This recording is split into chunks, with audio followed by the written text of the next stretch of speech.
Hello and welcome to Buy Africa, the show where we focus on investment opportunities around the continent. I'm Tshepho, Modiba. Thanks for joining me. Tonight I'm joined by Tim Nhamo, Director at Global Financial Innovations, and we're going to discuss all good things fixed income on the continent. Tim, thank you for joining us again. Let's start with, given the macroeconomic environment around the world, on the continent in particular, what's the fixed income space looking like on the continent? At the moment, things are looking fairly good.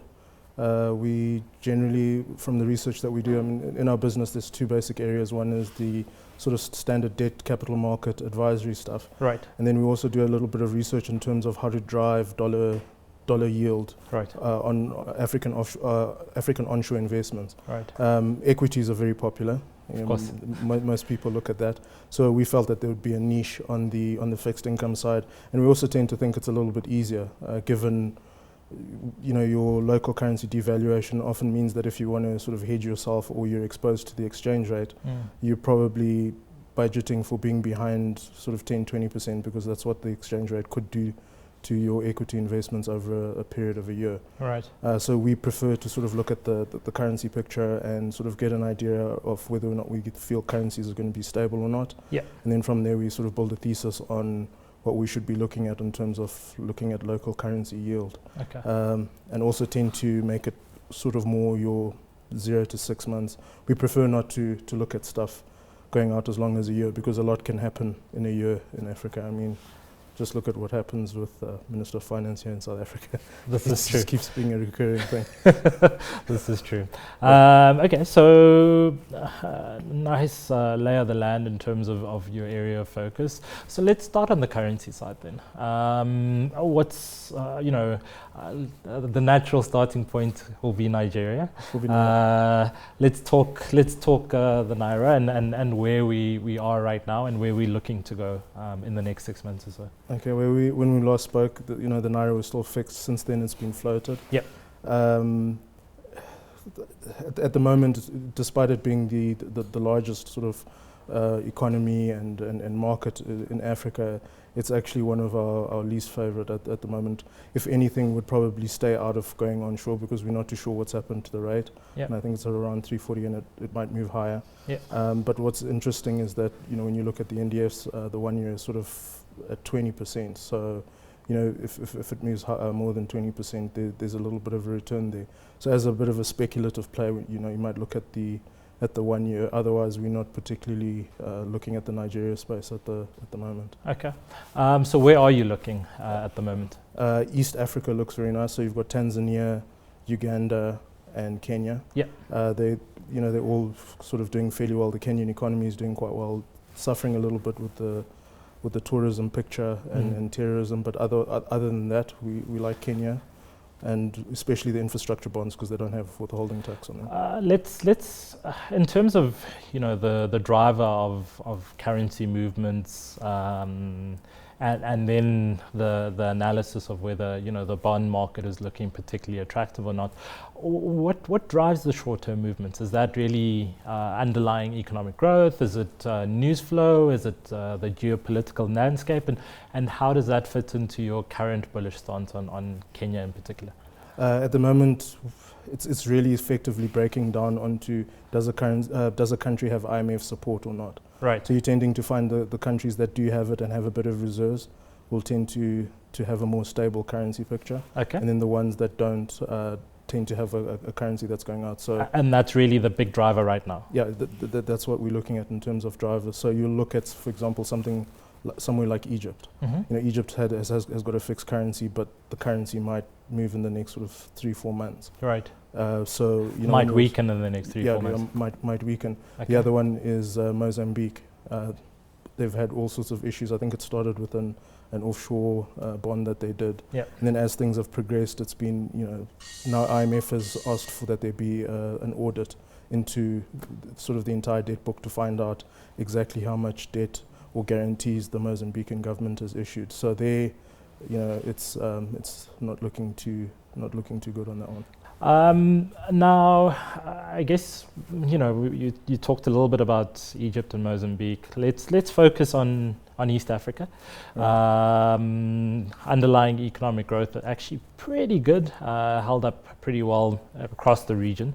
What makes it attractive is it really on the back of that stability economically that the yields are looking good, or what are the yields looking like currently? Well, most African countries have a bit of an inflation issue. So, right. Give away, you can always look at yields sort of being between 10 on the low end and 20 on the high end. Obviously, you'll have outliers from there. And a lot of the in time, local currency. In local currency terms, yeah. So, right. And then you've got a few outliers on that. And then what normally comes packaged with that is an amount of depreciation, right, or devaluation.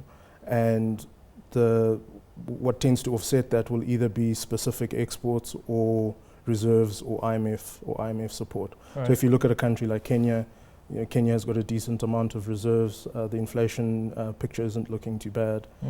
So, if there was ever a bit of pressure on the currency, the central bank can kind of intervene and try and stabilize it. And again, we also tending to look in the 6-month or less area.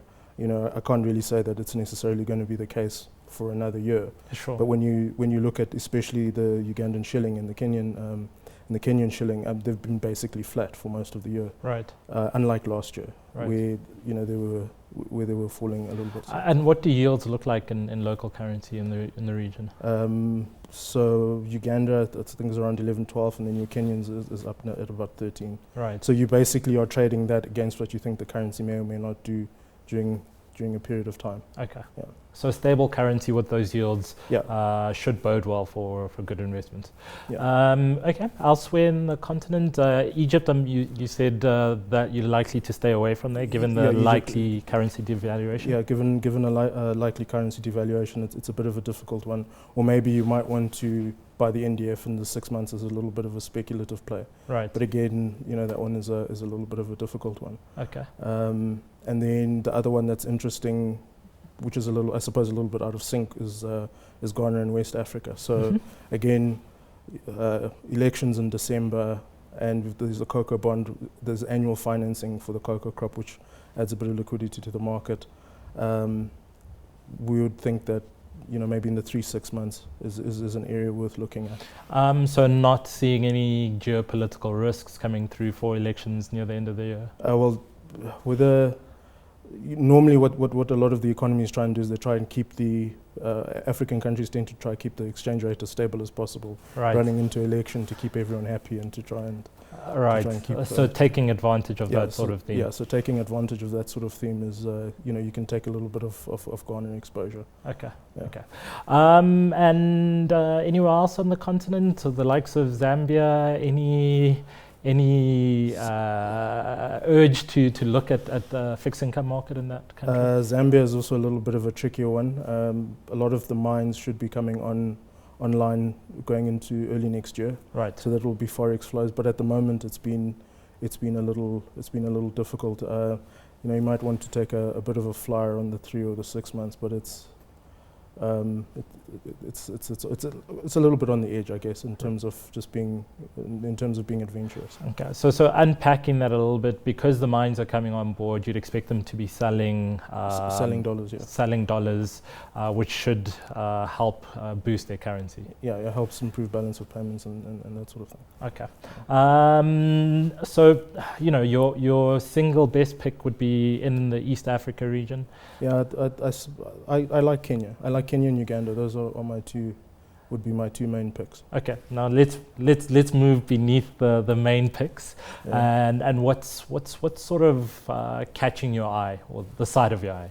That would probably be the Nigerian NDFs, because the 1 year is 20%. So if you have, and this is on the right hand side, so it's basically anything less than 20%, you take a loss on the NDF, right, as a pure play, and you're not hedging anything else on the.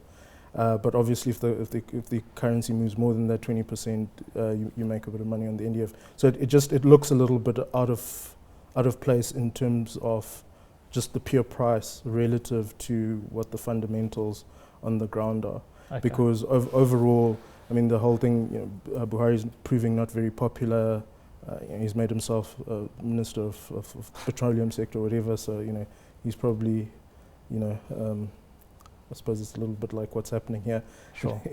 to a certain extent. You know, do you see the Nigerian naira sort of really stabilizing 1 year out?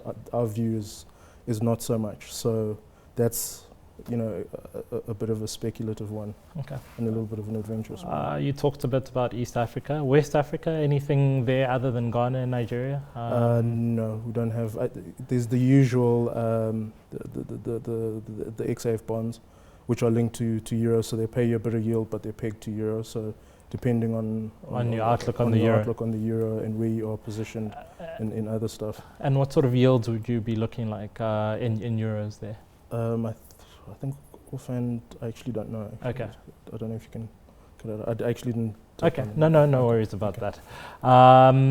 Okay. And then from a North African perspective, nothing looking interesting other than Egypt. No, we also tend to try and avoid some of the other. I mean, on the equity side, you know, guys tend to look at markets like Tunisia and so on. We tend to not look there because the liquidity issue. Because of the liquidity, and the markets are a little bit fringe. And also, you know, in terms of getting, you know, dealing counterparts and all of those, they're a little bit harder to access. Right. So it tends to be more sub-Saharan focus, sub-Saharan African focus. Right. And if I had to press you for your view on fixed income markets on the continent as a whole for the next couple of months, do you have to be selective? Are you bullish, or are you a little bit more cautious over the course of the next 6 months? Over the next 6 months, overall, it's bullish, the local stuff. Okay. More than being worried about the currency devaluations, and being more interested in trading the currency side of the equation rather than the fixed income. All right, perfect. Let's leave it there.